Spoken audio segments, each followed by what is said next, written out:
जय हिंद दोस्तों, नमस्कार सभी भाइयों को। साथियों, हो जाओ खुश, क्योंकि अगर आपका लोन भी 20 लाख रुपए से कम है तो एनपीए होने के बाद आपका लोन भी 90% तक माफ हो सकता है। आपके लोन पर भी आपको 90% तक डिस्काउंट मिल सकता है। आपकी सेटलमेंट सिर्फ और सिर्फ 10% में होगी। जी हाँ दोस्तों, आप लोग बिल्कुल सही सुन रहे हो, सिर्फ और सिर्फ 10 से 15% के बीच में। साथियों, कई सारे हमारे भाई हैं जिनके ऊपर मल्टीपल लोन्स हो चुके हैं। उन्होंने एक लोन लिया था, वो लोन चुकाने के चक्कर में उन्होंने दूसरा लोन लिया, फिर कोई क्रेडिट कार्ड ले लिया, फिर कोई सीसी लिमिट ले ली। ऐसे कर करके उनके लोन्स बहुत ज्यादा बढ़ चुके हैं। उन्होंने 5 लाख रुपए का लोन लिया था, 5 लाख के लोन को चुकाने के चक्कर में 50 लाख रुपए का लोन उनके सर पर आ चुका है। तो भाइयों, आज उन्हीं सारे भाइयों के लिए ये वीडियो है। उन्हीं सबको मैं बताना चाहता हूं कि बेशक आपका लोन कितना भी बड़ा हो, आपकी सेटलमेंट बहुत आराम से हो जाएगी।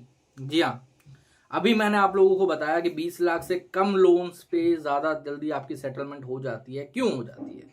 अब कई भाई लोग बोलेंगे कि सर मेरा लोन तो 50 लाख रुपए का है, मेरी सेटलमेंट इसका मतलब नहीं होगी। ऐसा नहीं है मेरे भाई। 20 लाख से मेरा मतलब ये है कि अगर आपका कोई सिंगल लोन, जैसे मान लेते हैं आपका 50 लाख का तो लोन है, ठीक है, क्रेडिट कार्ड और 50 लाख जोड़ के आपका मतलब बिल बन रहा है, टोटल सब कुछ जोड़ जाड़ के लोन और क्रेडिट कार्ड मिला के। बट उनमें से एक भी 20 लाख रुपए से ऊपर नहीं है। जैसे मान लेते हैं बैंक ए से आपने 5 लाख रुपए लिए, बैंक बी से 5 लाख रुपए लिए, बैंक सी से 5 लाख रुपए लिए, ऐसे करके आपका 10 बैंकों से लोन है और तब जाके आपका 50 लाख बना है। ऐसा फिर कोई दिक्कत वाली बात नहीं है। अगर यही होता कि आपका कोई बैंक ए से 21 लाख रुपए का लोन होता तो आपको थोड़ी दिक्कत आ सकती थी सेटलमेंट में, ठीक है। ऐसा नहीं है कि 20 लाख से ऊपर वाले लोन्स में सेटलमेंट नहीं होती, होती उसमें भी है, लेकिन क्या होता है कि बैंक के पास उसमें थोड़े तरीके बढ़ जाते हैं, तो इसीलिए बैंक उसमें ऑफर आपको उतनी जल्दी नहीं देता। लेकिन 20 लाख से अगर आपका लोन 19 लाख 50,000 भी कुछ है तो भी आपको कोई दिक्कत उसमें नहीं है, समझे। आराम से बैंक आपको ऑफर देगा, बैंक आपकी सेटलमेंट बहुत ही आराम से करेगा एनपीए के बाद।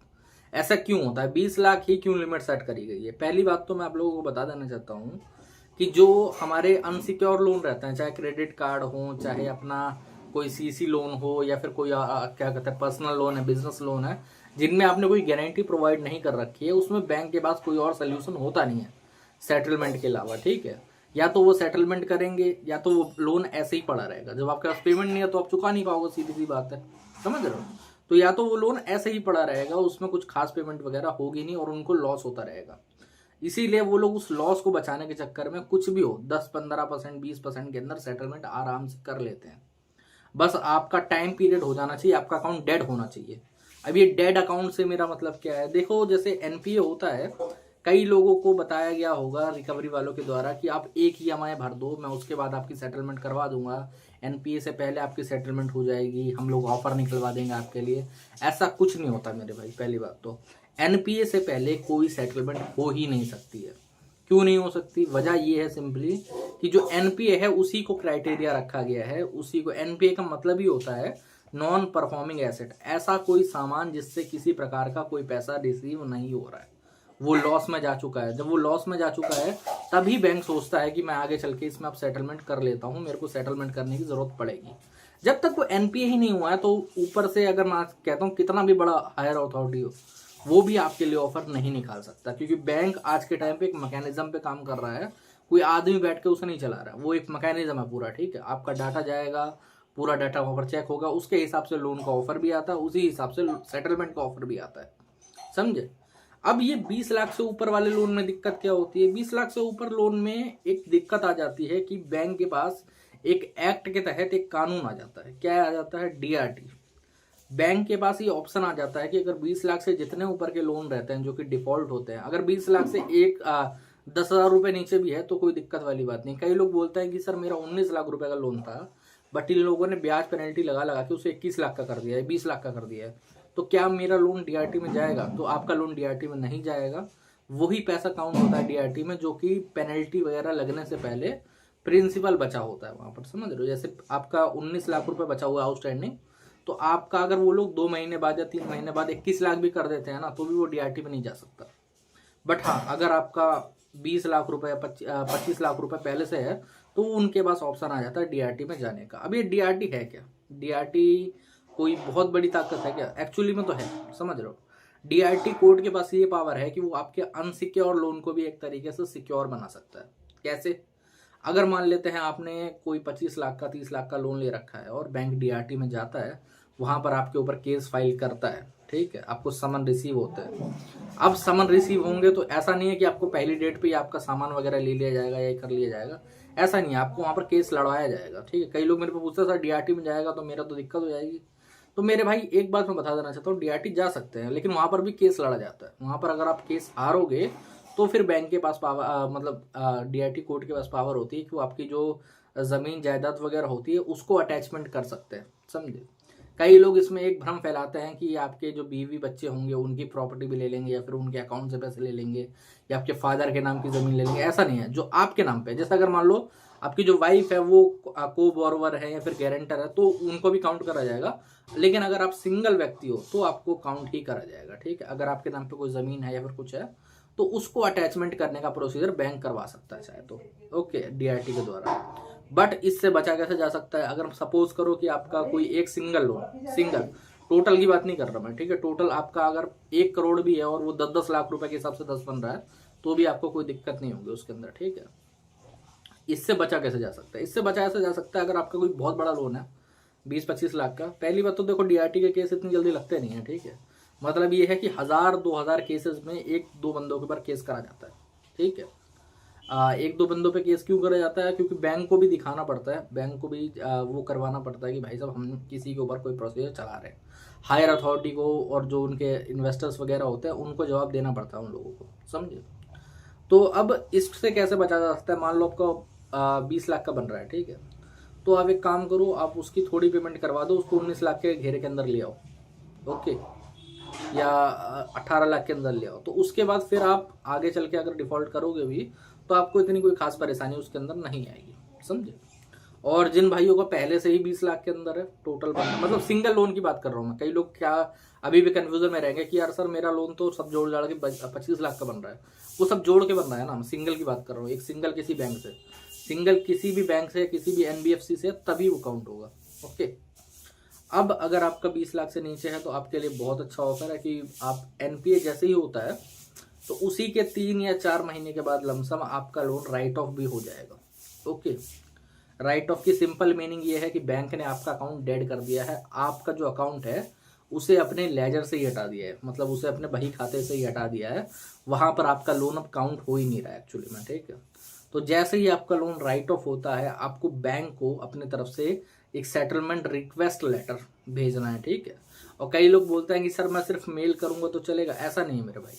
आप लोगों को सिर्फ जब मेल करते हो तो होता क्या है कि जो कस्टमर एग्जीक्यूटिव होता है उसके पास वो मेल ज़्यादातर जाता है, ठीक है। और जब मेल जाता है तो वो अपनी कैपेसिटी के हिसाब से ही भेज पाते हैं। बट आप लोग बैंक के या फिर एनबीएफसी के रजिस्टर जो एड्रेस रहता है उनका, उस एड्रेस पे एक लिखित में सिग्नेचर के साथ में एक स्पीड पोस्ट भी करवाएं या फिर रजिस्टर पोस्ट तो बंद हो गया, स्पीड पोस्ट भी करवाएं। उससे करवाने से क्या होगा, क्योंकि एक लिखित में जब लेटर आपका वहां पर जाता है ना तो वो उन्हें हायर अथॉरिटी को एक बार दिखाना जरूर पड़ता है, और हायर अथॉरिटी एक बार देखेगी वहां पर अगर आपके लोन पे वो ऑफर आ रहा होगा। जैसे मान लेते हैं आपका लोन है 10 लाख रुपए का और आपने डिमांड करी कि सर मेरे पास सिर्फ 1 लाख रुपए है, मैं इतनी ही पेमेंट करवाऊंगा, मैं इतने में ही अपनी सेटलमेंट करवा सकता हूँ। अगर वहां पर उनके पास ऑफर आ रहा होगा, वो लोग अपने सिस्टम चेक करेंगे। जैसे मान लो अभी ऑफर आ रहा है 1.5 लाख रुपए का, तो दिक्कत क्या होती है जब हम रिकवरी वालों से, एजेंट से बात करते हैं सेटलमेंट की, तो पहली बात तो 90% फेक सेटलमेंट का खतरा मंडराता रहता है, ठीक है। क्योंकि कई बार ये लोग बिना लेटर के या फिर लेटर गलत देके उस पर पेमेंट करवा लेते हैं लोगों पे, ठीक है। सेकेंडरी चीज ये है कि अगर वहां पर 1.5 लाख रुपए शो हो रहा होगा ना तो वो 3 बताएंगे। आप थोड़ा कम करने को बोलेंगे तो बोलेंगे कि ठीक है हम 2.25 पे कर देंगे, 2.50 पे कर देंगे या 2 पे कर देंगे। तो उनका खूब मुनाफा वहां पर वो बीच में से खाते हैं ताकि उनकी कमीशन बढ़ जाए। बट जब हायर अथॉरिटी के पास लेटर जाता है, मेल जाता है, तो वहां पर वो लोग वही देखेंगे जो शो हो रहा है आप पे। अगर वहां पर 1.5 लाख रुपए शो हो रहा है, 1 लाख रुपए शो हो रहा है, तो वो उसी अमाउंट पे सेटलमेंट का लेटर आपके लिए इशू करवाएंगे, ठीक है। आपको एक कंफर्मेशन मेल आ जाएगा, कंफर्मेशन एसएमएस आ जाएगा, आप कस्टमर केयर से कंफर्म करवा लो। उसके बाद 1 टाइम सेटलमेंट अपनी करो। कई लोग इसमें भी बोलते हैं कि सर मान लो मैं किस्तें भी तो बनवा सकता हूँ इसकी, जैसे मेरे पास इतना बजट नहीं है। तो मैं आपको कहना चाहूँगा अगर आपके पास इतना बजट नहीं है तो आप वेट करो, फिर आप इतनी जल्दी सेटलमेंट करो मत। क्योंकि देखो जो किस्तों वाली सेटलमेंट होती है अपनी ईएमआई वाली, क्योंकि ये बांध तो देंगे, ये अगर आप ईएमआई में सेटलमेंट करवाना चाहते हो तो आपकी 9 ईएमआई तक में सेटल हो सकती है, ठीक है। और कई बैंक तो 12 तक प्रोवाइड करवाता है, समझ रहे हो। लेकिन ऐसा क्यों नहीं करना चाहिए? जैसे मान लो आपने 9 ईएमआई बंधवा दी, आपने 8 EMI time to time payment करी और 9वीं ईएमआई एक दिन से डिले हो गई, तो होगा क्या, जो आपने 8 पेमेंट करी है ना वो भी कैंसिल हो जाएंगी और उनको एक तरीके से आपका सिंपल लोन के अंदर वो पैसा जुड़ जाएगा, समझे, कि एक तरीके से लोन की पेमेंट करेगी, आपकी सेटलमेंट नल एंड वॉइड हो जाएगी उसी टाइम पे। क्योंकि ये जो एग्रीमेंट होता है सेटलमेंट के, अगर वन टाइम है, देखो वन टाइम है, आपने एक बार में पेमेंट करी, खत्म कहानी वहीं पर, कोई दिक्कत वाली बात नहीं। आपको 7 से लेकर 14 दिन के बीच में एनओसी एनडीसी सब मिल जाता है सबका, ठीक है। एनओसी ये रहता है कि उनका कोई ऑब्जेक्शन नहीं रहता, और एनडीसी भी जरूरी होता है। देखो मैं आप लोगों को बता देना चाहता हूँ, जो हमारा एनओसी रहता है उसके अंदर एनडीसी नहीं रहता, पहले बता देना चाहता हूँ, ठीक है। बट जो एनडीसी रहता है उसके अंदर एनओसी होता है, ओके। अब इसमें डिफरेंस क्या है, जैसे अगर एनओसी रहेगा सिंपली तो इसमें यह है कि बैंक को कोई ऑब्जेक्शन नहीं है इस लोन के रिगार्डिंग। बट जो एनडीसी है वो ये भी जताता है कि भाई साहब अब इस लोन के अंदर कोई हमारा ड्यू बाकी नहीं है, खत्म हो गई यहाँ पर कहानी, सारी प्रॉब्लम खत्म है यहाँ पर। तो आप लोग सेटलमेंट करो तो इस तरीके से करो और ऐसे वेट करो, ठीक है। मैं पहले ही बता देना चाहता हूँ आज के टाइम पे 90% सेटलमेंट फेक हो रही हैं। ये जितने बड़े बड़े बैंक बैठे हैं इन्होंने अपने रिकवरी एजेंट के बेस में चोर बैठा रखे हैं, जो कि सेटलमेंट ऑफर नहीं भी होगा तो आपको बताएंगे कि आ रहा है, आप इतनी पेमेंट करो, हम लेटर निकलवा रहे हैं, ये कर रहे हैं, वो कर रहे हैं। आपको उनकी बातों में नहीं आना है, किसी एक्सपर्ट एडवाइस लेके ही सेटलमेंट करनी है, समझे। तो दोस्तों आज के वीडियो में इतने। अगर वीडियो अच्छा लगा हो तो चैनल को सब्सक्राइब कर लेना, और अगर हमसे जुड़ना चाहते हो, हमसे बात करना चाहते हो, ठीक है, तो ऊपर नंबर आ रहा है, व्हाट्सएप पर हमें मैसेज कर सकते हो, ठीक है। जय हिंद।